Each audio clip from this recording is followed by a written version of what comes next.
Yo, what's up mga backyard? Welcome back sa aking channel. So ngayong araw guys, papasyal tayo kay Sir Frank. At alam ko naman na kilala nyo na kung sino si Sir Frank. So papasyalan natin siya guys dahil tong kanyang German Blue Ram ay ibabalik na natin sa kanya.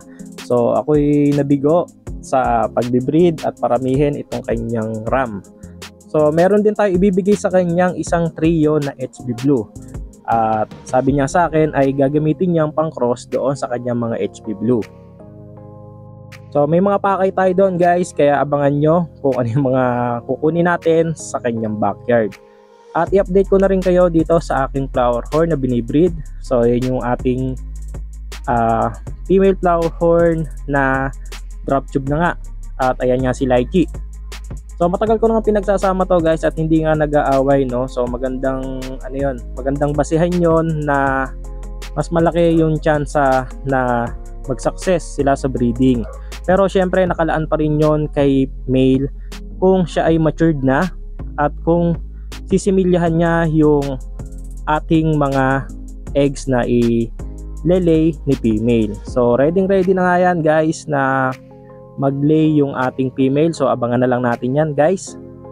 At wag na natin istorbohin sila. So yun na nga guys. At yung ating mga goldfish dito ay inalis na natin. Inano na natin, inilagay na natin dito. Pero aalisin ko ulit yan guys dahil meron ulit akong parating na third batch na order ko ng mga SBST na goldfish oranda. So abangan nyo yun guys at malapit na yun. So punta na tayo kay Sir Frank. Tara, let's go. So nandito na ulit tayo sa backyard ni Sir Frank. At syempre sa ating mga subscriber ay naipasyal ko na kayo dito dati, no? So sisilipin lang natin ng mabilisan yung kanyang mga alagang isda dito.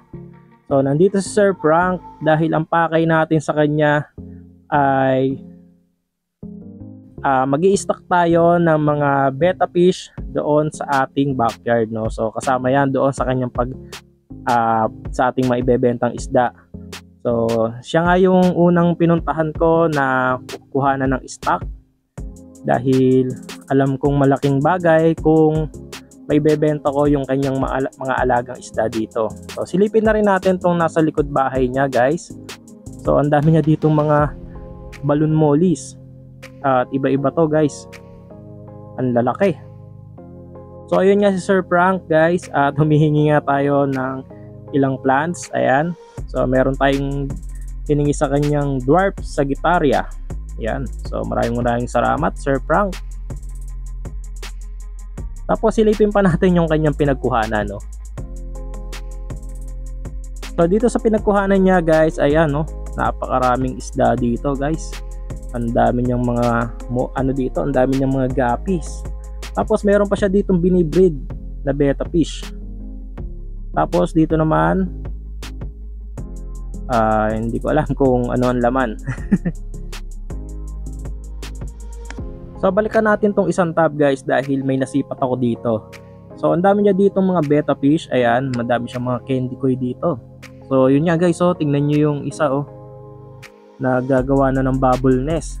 So ready mag-breed na yon. At ang daming bubble nest na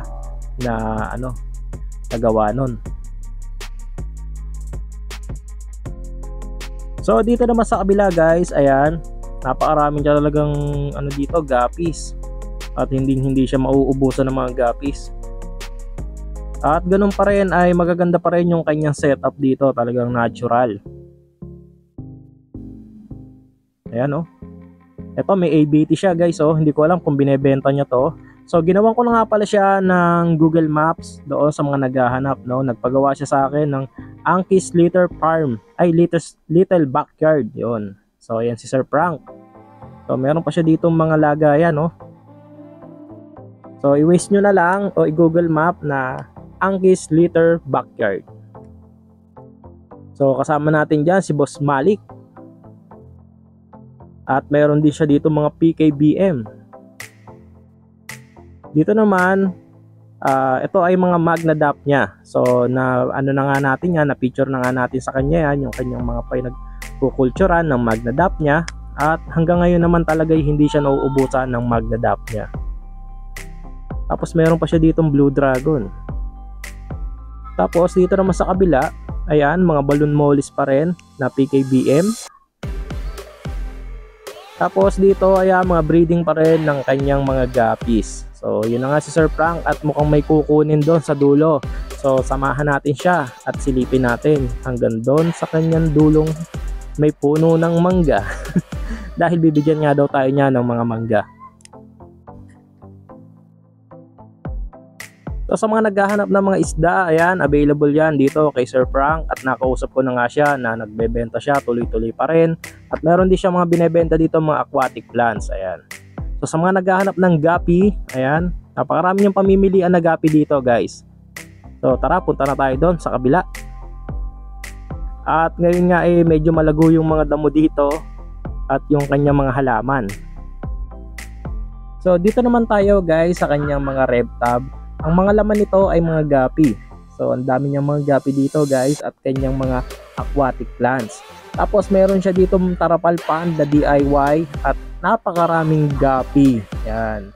Meron din siya dito mga platy na mga pambenta niya. So napakarami nito guys. Yan, simpleng-simple lang yung ginawa niyang breeding dito. So yun nga at nanunungkit na si Sir Frank ng mangga na ibibigay sa atin, no? Maraming salamat Sir Frank diyan sa iyong ibibigay na mangga.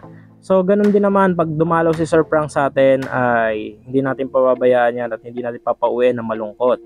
So silipin naman natin yung backyard ni Sir Eman Malik. So papiyaw naman tayo dito sa backyard ni Sir Malik. At syempre isasama ko na sa video to dahil napakarami niyang PKBM dito guys. Ayan, nakakatuwa. So solid na solid yung kanyang mga PKBM.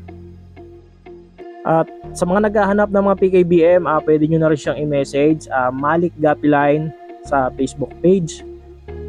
At yan nga. At magbebentahan kayo nito, sabihin nyo lang na napanood nyo ay Mitras Backyard yung video, kaya nalaman nyo meron siyang mga PKBM na available dito sa kanyang backyard. Tapos nandito rin sa labas yung kanyang grooming tank ng kanyang mga males guppy. Ayan. Maganda nito guys. So magagandang materialis talaga yung mga inaalagaan nito ni Sir Malik. So punta na naman tayo doon sa loob.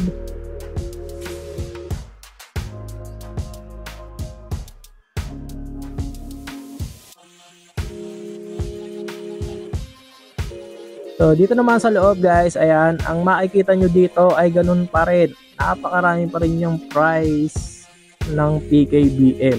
Ayan. So isang batch lang yan guys, yung kanyang PKBM. Tignan nyo naman yung breeder nya guys, ayan. Kaya hindi kayo magdadalawang isip na bumili sa kanya ng kanyang mga PKBM.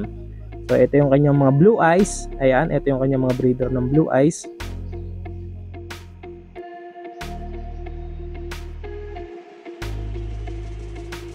Tapos meron pa siya dito, eto wala pa tong wala pa tong fry Pero iniintay-intay natin 'yan dahil maganda yung kanyang mapupulang isdang 'yan.